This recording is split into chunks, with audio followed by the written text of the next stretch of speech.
บายดีเด้อมื้อนี้มาฮอดตาดเนียงมื้อนี้ตาดเนียงตัวนี้เป็นหอคอยทางนี้สิเป็นน้ำตกทางนี้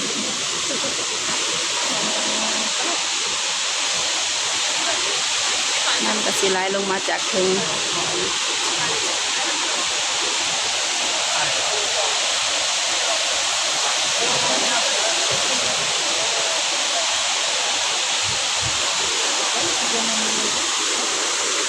งามแหงงามแหงโตเด็กๆเขาก็กำลังย่างมา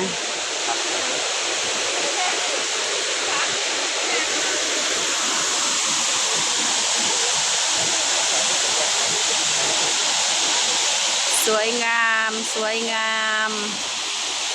ตาดเนียงอยากคล้ายๆกับตาดเผิงเนาะมันเป็นอันนี้ลงมันเป็นโล่งเงินบอลที่ห้าไปนะ อันนั้นแต่ตาดเผิงมันเป็นอันมีดอกไม้ดีนี่มันมีดอกมาทั้งเทิงพุ่นก็สิเป็นหม่องกระเจ้าอันนางกินเขาเอาเนื้อกินเอาหน่อไม้มาแกงได้เลยทั้งเทิงอย่างขาไปทั้งนั้นงามบพี่น้องสวยงามบรรยากาศงามหลายบรรยากาศงามหลายมีแต่ภูแต่ผาตัวนั้นเป็นจุดชมวิวอีกจุดหนึ่ง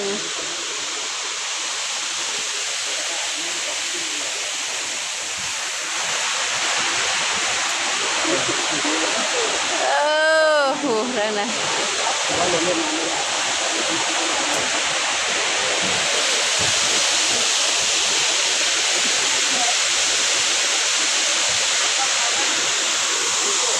ลงไปฝุ่นอายน้ำตรวจมาใส่ได้เด็ดมาลงนั้นเนี่ยก็จะไปน้อยค่ะอีนางน้อยบางหันน่ะลงฝุ่นได้ลงหดมองน้ำไหลงูทีนั่นแหละลงสวยหนาน้ำนี่ซ้ำน้ำก้อนตัวนี้น้ำงามเนาะเป็นบางตัว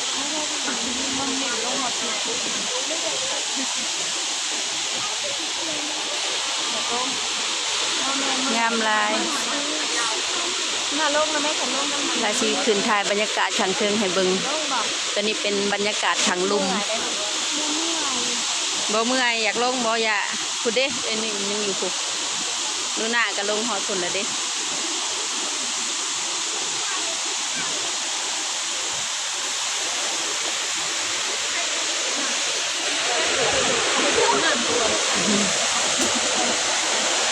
ตัวนี้เป็นทางขึ้น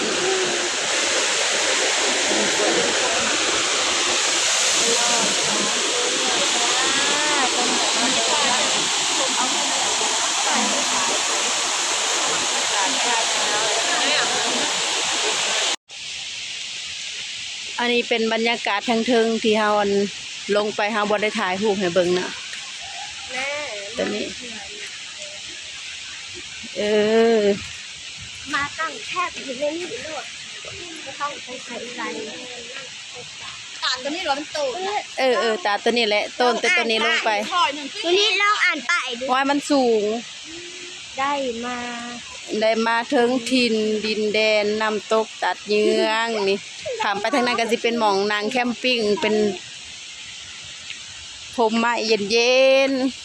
ๆหม่องน้ำที่เขาเห็นไหลลงไปก็สิตัวนี้แหละน้ำก็บ่ได้ไหลปานใดแต่ว่ามันโตนสูงเลยเขตคือน้ำแห้งค่อยๆขึ้นไปดีบ้าเบิ่งท่านนี่ไปสนากายาขึ้นแล้วก็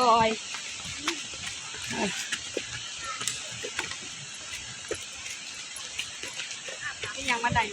ถือแนวกินเป็นนางซุ่มอยู่ฝั่งทั้งน่ะบรรยากาศดีแห้งฝั่งทั้งนั้น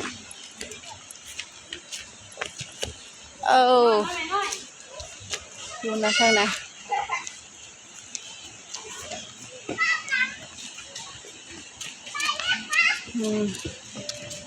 นางแคมปิ้งกันอยู่พุ่น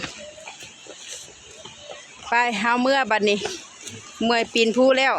อยากไปปากทาง ไปทางเมื่อเฮา เดี๋ยวสิถ่ายบรรยากาศทางเมือง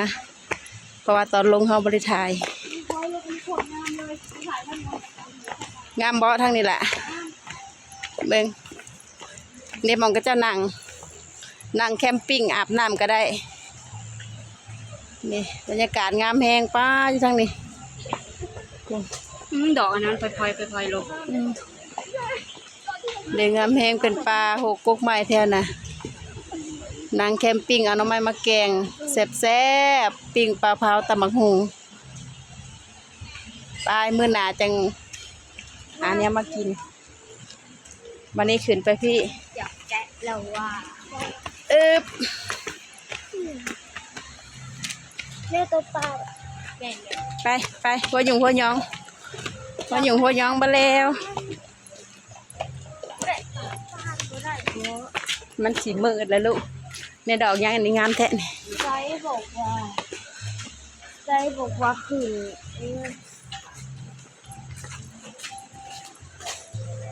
้นผู้สลาวตอนมืดทั้งหมด ว้ายสวยสิฮอดผู้สลาวกับมืดแล้วลูกอันนี้เป็นหูปแต้มพายไปทางขึ้นบรรยากาศ อะไรเลยเนาะ งามแฮง ต้องเล่นบ้านนะลูกไม่พอแหละ โอเคเด้อพอกันคลิปหนาคลิปนี้ไปก่อนขอบใจหลายๆป้าต้องมาแฮง